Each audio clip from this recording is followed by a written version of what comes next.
For 15 years, I, Ethan Pierce, was the sole architect of my daughter Chloe's world. After my divorce from her mother Serena, when Chloe was 8, I became her constant. I was the one who made the emergency 2 a.m. trips to the hospital, the one who sat through every terrible school play, and the one who taught her that her worth was non-negotiable. I ran a small, struggling but successful cabinetry business in our quiet Ohio town, the kind of work built on precision and persistence. 3 years ago, Serena returned with her new husband, Victor Sterling. Victor was an investment banker, all flash, expensive holidays and grand public gestures. Suddenly, my consistent, quiet presence was overshadowed by his dazzling but shallow displays of affection. He was the man who bought the role I had earned. The wedding invitation arrived like a formal indictment. Chloe, my brilliant, beautiful daughter, was getting married. I had dreamed of this day. The father-daughter dance, the quiet tear I'd wipe away before giving her to her groom. But the invitation listed the main attendant for the walk down the aisle as Victor Sterling, stepfather of the bride. When I called Chloe, the denial was swift and cold. "Dad, it's my day. Victor paid for everything. He's been here for the big things. It's only fair he does it." I pleaded, I raged, I reminded her of the 15 years of sacrifice. But the damage was done. My love, my labor, it was all deemed not enough against Victor's bank account. The wedding day was the most painful day of my life.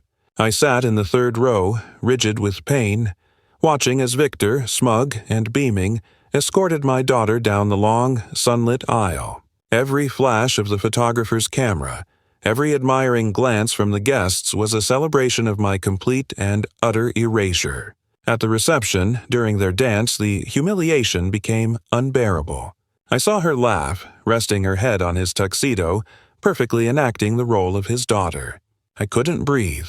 I slipped out, a ghost in my own daughter's celebration. I drove home alone in silence, the emptiness of the familiar roads mirroring the void in my chest. I felt that the last 15 years had been a lie, a sacrifice wasted on a daughter who chose wealth over loyalty. I pulled into my driveway at 8 p.m. The house was dark, silent, and felt like a tomb. That's when I saw it, a small, unmarked wooden box on my doorstep. No sender, no address, just my name, Ethan Pierce, written across the top in Chloe's distinctive, elegant handwriting. Inside, nestled on a bed of tissue paper, was Chloe's childhood diary, the old, pink one with the tiny heart-shaped lock I'd given her for her 10th birthday. A small note was taped to the cover, written on the same heavy cardstock as the wedding invitations.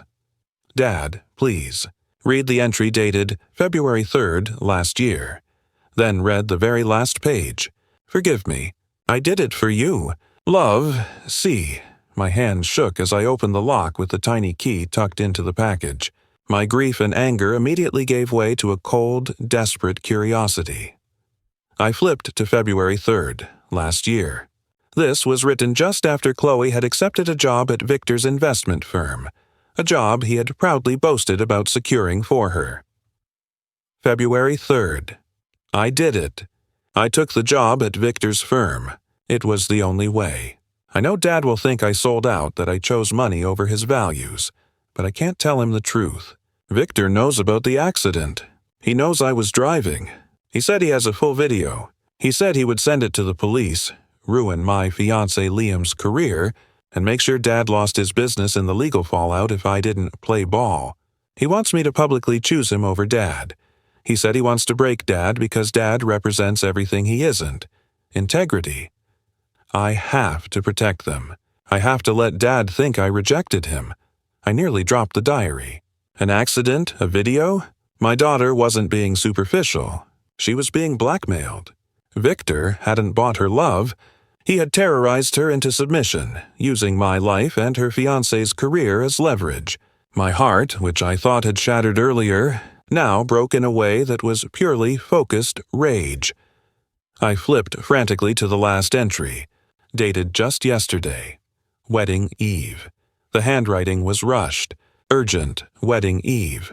Dad, the wedding is tomorrow. By the time you read this, I will have walked down the aisle with that monster. I need you to know, every cruel word I said today was a lie. Victor's lawyer told him that making you watch another man take your place was his psychological masterpiece. But here's what Victor doesn't know. I've been fighting back. 6 months ago, I hired a private investigator with the money I inherited from Grandma. The investigator found the police report for the real driver in that accident. It was Mark, Victor's own son.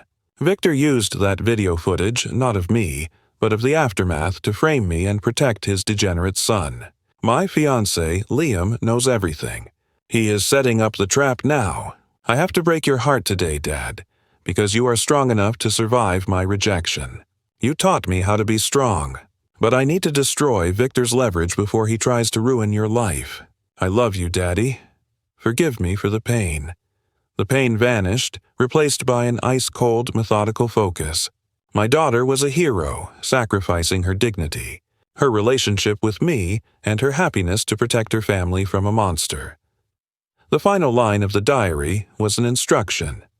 Check your phone at 9:30 p.m. Liam will send you everything. We need you to come back. I immediately checked my watch. 9:25 p.m. The reception was still ongoing. I threw on a jacket. At 9:30 p.m., my phone buzzed. It was a video message from Liam. I clicked play and saw chaos erupting in the reception hall. The camera was unsteady, but I could see Chloe standing at the microphone in her wedding dress, her voice clear and strong as she addressed the stunned crowd. Behind her, the large projection screen, meant for displaying the happy couple's photos, was playing a video. It was a recorded conversation between Victor and his son, Mark, where Victor clearly admitted to taking the accident video, framing Chloe, and using the blackmail to break that small-time cabinet maker. The crowd was gasping. Guests were standing up in shock. Chloe's voice, amplified by the speakers, cut through the noise. "This man," she announced, pointing directly at Victor, who was lunging forward with a face contorted in rage, "did not walk me down the aisle because he earned it. He walked me down the aisle because he threatened to send this evidence to destroy my father's business and my husband's career. My father, Ethan Pierce, is a man who earned my love with 15 years of sacrifice and presence. Victor Sterling is a predator who tried to buy and manipulate his way into my family." Liam and his groomsmen immediately intercepted Victor, restraining him as he shouted threats. Serena sat motionless, her face white, her carefully constructed world crumbling. Police officers, who Chloe and Liam had arranged to be present after the ceremony, quickly entered the frame and escorted a screaming Victor out of the hall in handcuffs, charged with blackmail and extortion. I sped back to the venue. As I walked into the reception hall, the entire crowd parted. Chloe saw me from across the room and ran to me, her wedding dress train dragging behind her. Chloe. "Dad, you came back. I'm so sorry, Dad. I didn't mean any of it." I pulled her into my arms, holding her tightly. "You didn't betray me, Princess. You protected me. You used the wisdom I taught you to take down a monster." Liam approached, his hand extended. "Mr. Pierce, we have one final moment planned. The DJ has the song ready whenever you are." As the opening notes of a song I used to sing to her began playing, Chloe took my hand. We moved to the center of the dance floor, the same song we danced to in our kitchen when she was 5. "Chloe, I kept one page from the diary, Dad. The one where I wrote that you're not just my father, you're my hero. That's never been a lie. Not for a single second. The story made national headlines. Victor lost everything. Serena disappeared again, unable to face the truth. But none of that mattered. 6 months later, when Chloe gave birth to a beautiful baby girl, she handed her to me first. "Meet your grandpa, little one. He's the strongest man I know. He taught me that the greatest act of love is showing up, even when it means getting hurt." That unmarked box on my doorstep wasn't just a diary. It was a love letter from a daughter to her father, proving that real love doesn't need to walk down an aisle to prove itself.